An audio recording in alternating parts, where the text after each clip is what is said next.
Moi, c'est Emma Arsène. Je suis entrepreneur, je suis gérant de l'entreprise Inviis, qui est une entreprise spécialisée dans le domaine des services à valeur ajoutée. Nous développons des plateformes de services pour des entreprises, toujours en partenariat avec les opérateurs de téléphonie mobile. Et aussi, nous développons des solutions de dématérialisation. Bon, voilà essentiellement ce que nous faisons. Un entrepreneur normal qui a vraiment souffert pour créer son entreprise, s'il est honnête, ne tapera jamais sa poitrine pour dire « je me suis fait seul ». C'est pas vrai. On ne se fait jamais seul. On se fait avec tous ces partenaires avec lesquels on travaille. On se fait aussi grâce à ces bailleurs que souvent on paye en retard. Parce que voilà, c'est difficile. On se fait avec ces partenaires à qui on doit de l'argent, qui sont obligés d'attendre souvent 1 mois, 2 mois pour qu'on les paye. On se fait grâce à ces clients qui effectivement payent correctement leurs factures. On se fait grâce aussi à toutes ces personnes-là de bonne volonté qui souvent nous offrent des services souvent gratuitement et tout ça pour que les choses puissent avancer. Donc un entrepreneur honnête et sincère ne peut pas taper sa poitrine pour dire je me suis fait seul. On se fait avec tous ceux qui nous entourent, on se fait grâce à la famille. En fait, les gens ont tendance à voiler la partie des difficultés en entrepreneuriat. Il faut dire qu'au Burkina, le domaine de l'entrepreneuriat, c'est un combat de titans. C'est un combat de titans. Et j'aime à le dire souvent à mes amis italiens, tout ça, que quelqu'un qui entreprend au Burkina peut entreprendre même sur Mars. Et il n'y a pas ce lieu là où il ne peut pas entreprendre, quelqu'un qui arrive à surmonter les difficultés au Burkina. Et nous, comme nous étions à nos débuts, il y a eu même un travailleur d'une société de téléphonie, je ne dirais pas le nom, qui nous a dit une fois, parce que moi je l'appelais au téléphone, on avait du mal à avoir un rendez-vous avec eux pour pouvoir aller discuter et leur présenter le client qu'on avait, qui en réalité est un client pour eux. Parce que nous, quand on apporte un de nos clients, il est en même temps client pour eux parce qu'en réalité, il leur fait rentrer de l'argent.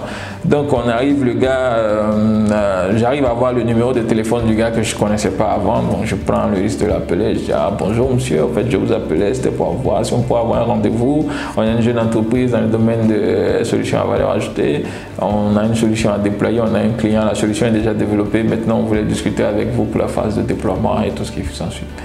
Alors le gars il me répond tout sèchement au téléphone, ah non, nous on ne travaille pas avec les petites entreprises. Là, je suis resté de mal.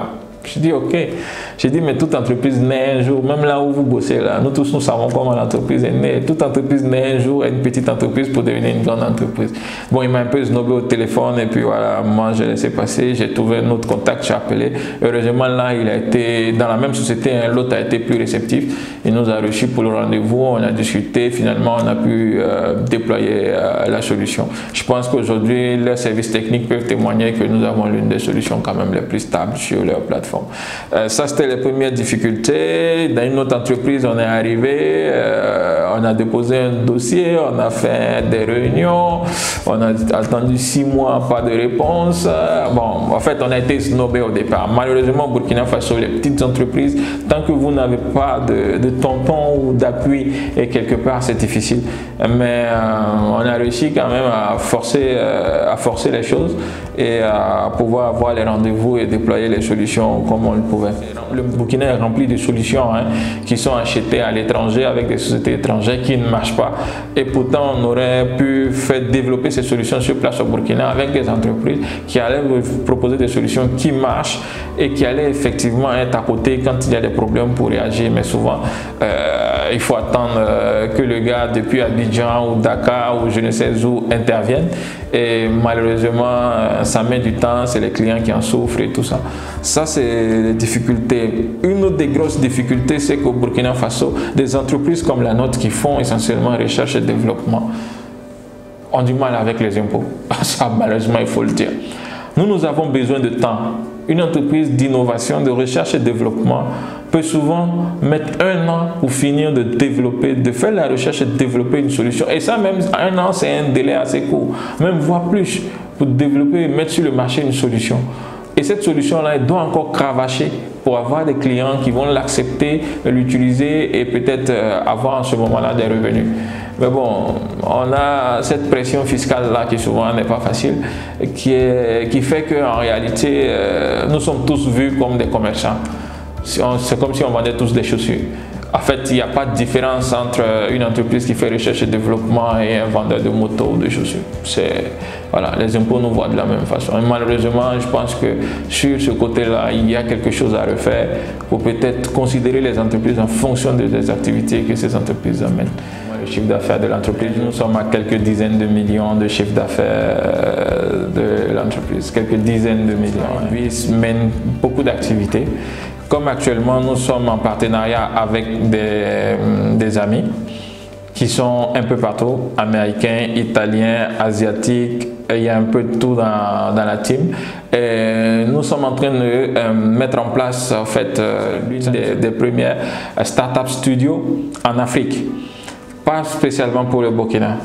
Actuellement, l'équipe qui constitue la Startup Studio est constituée de Burkinabés, effectivement, d'Ivoiriens, de Kenyans, d'Italiens, que nous appelons la Fidel Africa, qui est en fait, en réalité, qui n'est pas une structure comme on peut le définir directement rattachée à Invis. L'entrepreneuriat, c'est quelque chose de passionnant.